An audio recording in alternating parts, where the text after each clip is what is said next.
अरे भाग्यवान, मैंने यहाँ के सारे कपड़े को धो दिया। तुम जल्दी वहाँ से एक कपड़े के गट्ठर को ले आओ। हाँ हाँ, अभी लेकर आती हूँ।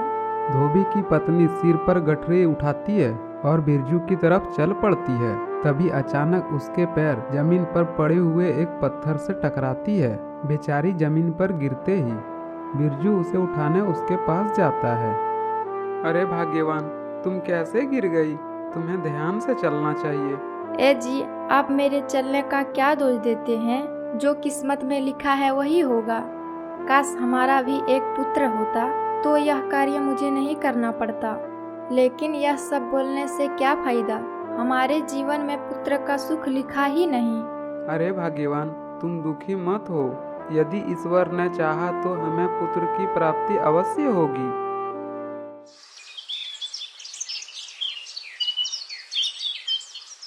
इस प्रकार कुछ दिन बीत जाते हैं।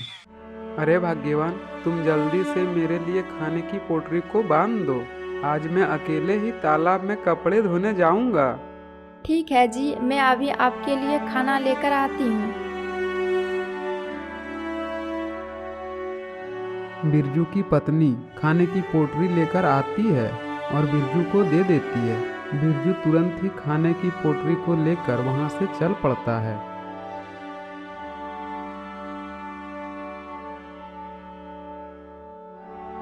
बिरजू नदी के किनारे पहुंचकर फिर से अपने काम करने लगता है। अरे बेटा, मैं 3-4 दिनों से भूखा हूँ। कृपा कर तुम मुझे कुछ खाने के लिए दे दो। हाँ हाँ बाबा, क्यों नहीं, आप यहीं पर रुकिए, मैं आपके लिए कुछ खाने को ले आता हूँ। बिरजू तुरंत ही पोटली से कुछ रोटी निकालकर उस बूढ़े आदमी को दे देता है। अरे बेटा, तुम तो बहुत दयालु हो। अपना खाना मुझे देकर हम पर बहुत बड़ा एहसान किया है। इसलिए बेटा, तुम जो भी मांगो मैं तुझे आशीर्वाद दे सकता हूँ।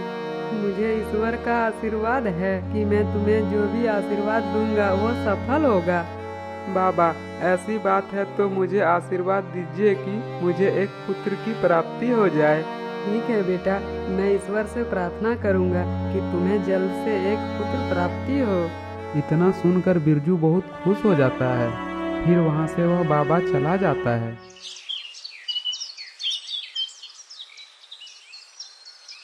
कुछ दिन गुजरते ही बिरजू के घर में एक पुत्र ने जन्म लिया। उसका नाम राजू रखा। राजू धीरे धीरे बड़ा हो जाता है। एक दिन अचानक से बिरजू की तबीयत बहुत खराब हो जाती है। पिताजी, मैंने तो कितनी बार आपको बोला मुझे भी काम पर ले चलो, पर आप हो कि मुझे काम पर लेते ही नहीं। माँ, आज से पिताजी को काम करने की कोई आवश्यकता नहीं। आज से मैं सारा घर का खर्च उठाऊंगा। लेकिन राजू को कपड़े धोने का काम अच्छा नहीं लगता था।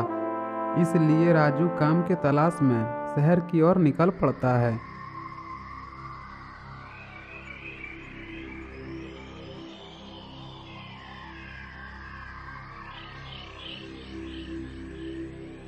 अरे ओ लड़के, रुक जाओ, कहाँ जा रहा है?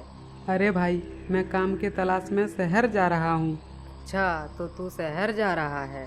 चल जल्दी से, तेरे पास जो भी कुछ है सब निकाल कर मुझे दे दे, नहीं तो हम तुम्हें मार डालेंगे। लेकिन मेरे पास तो कुछ भी नहीं है, तुम्हें क्या दूं? इतना सुनते ही वह दोनों राजू पर टूट पड़ता है। राजू भी बहुत बहादुर था, इसलिए उसने दोनों चोरों को अकेले ही धूल चटा देता है। तभी वहां पर राज सैनिक आ जाते हैं। अरे वाह युवक, तुम कितने बहादुर हो।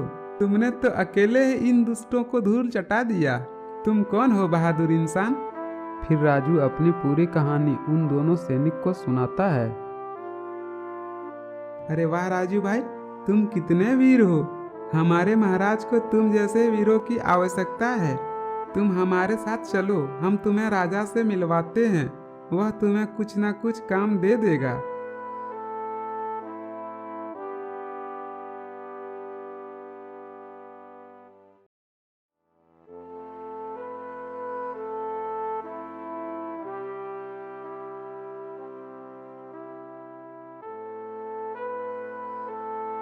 अरे वाह राजू, तुम तो कितने ही वीर हो।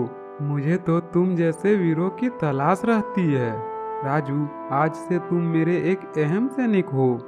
फिर राजा उसे अपना सैनिक बना लेता है।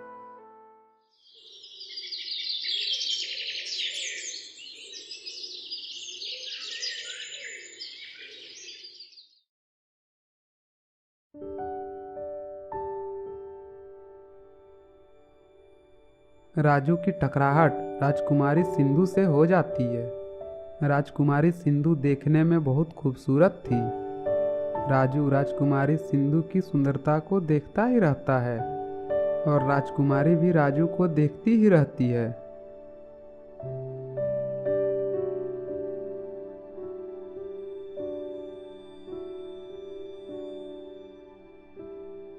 और इस प्रकार राजू और राजकुमारी दोनों आपस में मिलने लगता है।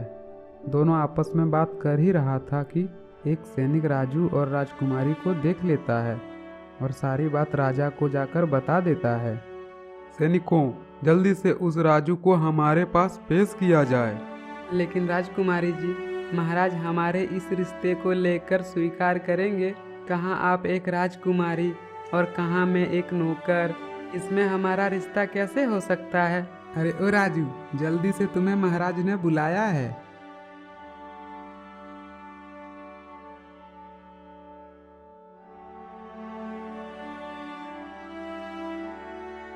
अरे वाह राजू, तुमने तो जिस थाली में खाया उसी में छेद किया। मैंने तो तुम्हारी दुख भरी कहानी सुनकर काम पर रख लिया था और तुमने मेरी ही इज्जत पर आंख डाली। लेकिन महाराज, मैं तो राजकुमारी से प्रेम करता हूँ। क्या प्रेम, और वो भी राजकन्या से? एक नौकर होकर तेरी ये मजाल कि तुम राजकुमारी से विवाह करो। सैनिकों, इसे पकड़कर काल कोठरी में डाल दो। सैनिक उसे ले जाकर काल कोठरी में डाल देता है। कुछ दिन गुजरने के बाद राजा की तबीयत काफी बिगड़ जाती है। महाराज, आपकी तबीयत कुछ दिनों से ठीक नहीं रह रही है, इसलिए आप राज्यसभा का कारोबार अपने पुत्र को दे दें। नहीं नहीं सेनापति जी, हमारा राजगद्दी को हमारी बड़ी बेटी सिंधु संभालेगी। लेकिन महाराज, कुमारी सिंधु ही क्यों, आपका पुत्र तो है, वो राजकुमार क्यों नहीं बन सकता? नहीं सेनापति जी, हमारा पुत्र राजगद्दी के लायक नहीं है। वह स्वभाव से बहुत अहंकारी है। वह राज्य को संभाल नहीं सकता। राजा की यह सारी बातें राजकुमार छुपकर सुन रहा था। अच्छा, तो हमारा पिता ही हमारा भला नहीं सोच रहा है, राजगद्दी पर हमारी बहन को बिठाना चाहता है। मेरे रहते हुए ये तो मैं होने नहीं दूंगा। वह राजगद्दी पर सिर्फ मेरा ही अधिकार है। यह बोलकर राजकुमार लुटेरों के पास काल कोठरी में जाता है और सारी कहानी सुनाता है। लेकिन राजकुमार, हम आपकी बात को क्यों माने? हमें इसमें क्या फायदा होगा?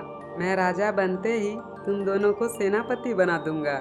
ठीक है राजकुमार, हमें आपकी शर्त मंजूर है। सुनो, आज रात को ही पिताजी को बंधक बनाकर उसे जंगल में ले जाकर फेंक देंगे।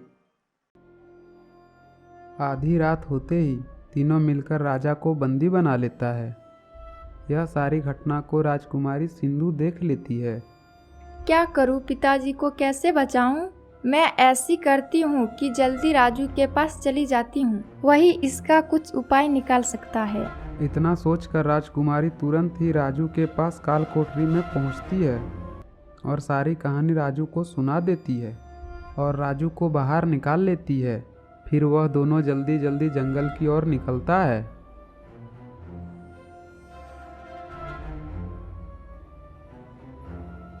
रुक जाओ राजकुमार, महाराज को छोड़ दो, नहीं तो मैं तुझे जिंदा नहीं छोड़ूंगा। अच्छा, तुम नौकर होकर मुझे मारने की धमकी देता है? अरे ओ, तुम लोग देख क्या रहे हो? इसे मार डालो। लुटेरे उस पर टूट पड़ते हैं, लेकिन अकेले ही राजू उन लुटेरों को धूल चटा देता है।